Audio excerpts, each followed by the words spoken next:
Hello friends, કેમ છો? ગુજરાતી પકવાનમાં તમારું સ્વાગત છે। આજે આપણે બનાવીશું ચોમાસાની સિઝનમાં મળતું વાલ્લું વૈડું। આ શાક ખૂબ જ ઓછા સમયમાં બની જાય છે અને ખાવામાં પણ ટેસ્ટી લાગે છે। તો ચાલો વાલ્લા વૈડાની રેસીપી જોઈ લઈએ।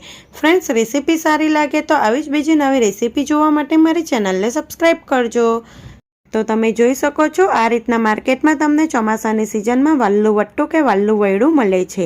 વાલ્લા વૈડાને તમે માર્કેટમાંથી લાવીને તરત જ બનાવી દેવાના। અને મેં અહીં 200 થી 300 ગ્રામ જેટલા વાલ્લા વૈડા લીધા છે। તો પહેલાં તેને આપણે દંડી સહિત આ રીતે સમારી લઈશું। આની દંડી ખૂબ જ કુમળી હોય છે। આ રીતે સમારીને લીધા પછી તેને 2 થી 3 વખત સારી રીતે પાણીથી ધોઈ લઈશું। તેને મૂળ સાથે ઉખાડી લેવામાં આવે છે, એટલે તેમાં માટીનું પ્રમાણ ખૂબ જ હોય છે, એટલે તેને તમારે સારી રીતે ધોઈને નીતરતા કરી દેવાના। તો મેં વાલ્લા વૈડાને ધોઈને સારી રીતે ચોખ્ખા કરી લીધા છે। હવે આપણે તેને બાફવાના છે। તેના માટે એક કુકર લઈ તેમાં વાલ્લા વૈડા ઉમેરીશું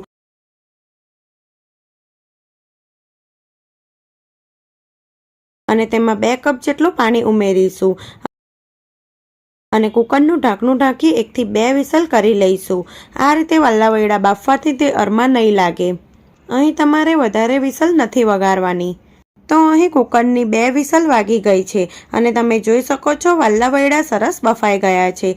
હવે તેમાંથી વધારાનું બધું જ પાણી નિતારી લઈશું અને આપણે તેનો વઘાર કરી લઈશું। તેના માટે એક પેન લઈ તેમાં 2 થી 3 મોટી ચમચી જેટલું તેલ ગરમ કરવા મૂકીશું। આ શાકમાં તેલનું પ્રમાણ થોડું આગળ પડતું રાખવાનું, એટલે શાકનો ટેસ્ટ ખૂબ જ સરસ લાગે। તેલ ગરમ થાય એટલે આપણે તેમાં 1/4 ટેબલસ્પૂન જેટલી હિંગ ઉમેરીશું। સાથે જ આપણે 2 મીડિયમ સાઇઝની ડુંગળીને મેં ઝીણી સમારી લીધી છે તો તે ઉમેરીશું અને ગેસની ફ્લેમ સ્લો રાખી આછા ગુલાબી રંગની થાય ત્યાં સુધી તેને શેકી લઈશું।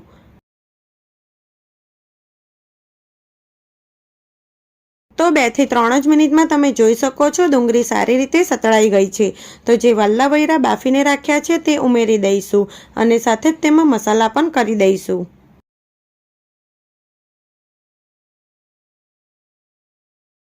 તો અડધી ચમચી હળદર પાવડર, 1 ચમચી ધાણા જીરું પાવડર, સ્વાદ મુજબ મીઠું, મેં અહીં 1 ચમચી જેટલું મીઠું ઉમેર્યું છે અને 1.5 ચમચી જેટલું મરચું ઉમેરીશું। તીખાશનું પ્રમાણ તમે તમારી રીતે વધુ ઓછું કરી શકો છો। હવે બધા જ મસાલાને સારી રીતે મિક્સ કરી દઈશું અને સ્લો ફ્લેમ પર 1 થી 2 મિનિટ માટે થવા દઈશું।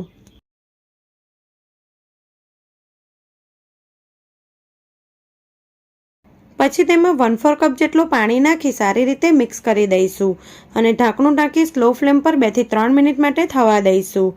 આપણે વાલ્લા વૈડા બાફીને લીધા છે એટલે આ શાક બનતા વધારે સમય નથી લાગતો। તો લગભગ 3 થી 4 મિનિટ પછી તમે જોઈ શકો છો શાકમાંથી સરસ તેલ છૂટું પડી ગયું છે અને એકદમ સરસ વાલ્લું વૈડું બની ગયું છે। તો આ શાકને આપણે ગરમા ગરમ સર્વ કરી લઈશું। આ શાક સાથે તમે રોટલી, ભાખરી કે રોટલો સર્વ કરી શકો છો। તો તમે આ રીતે વાલ્લા વૈડાનું શાક ક્યારેય ના બનાવ્યું હોય તો એક વખત આ રીતે જરૂરથી બનાવજો અને તમને આજની રેસીપી કેવી લાગી તે મને કોમેન્ટ કરી જણાવજો। રેસીપી સારી લાગે તો આવી જ નવી રેસીપી જોવા માટે મારી ચેનલને સબસ્ક્રાઈબ કરજો। Thanks for watching.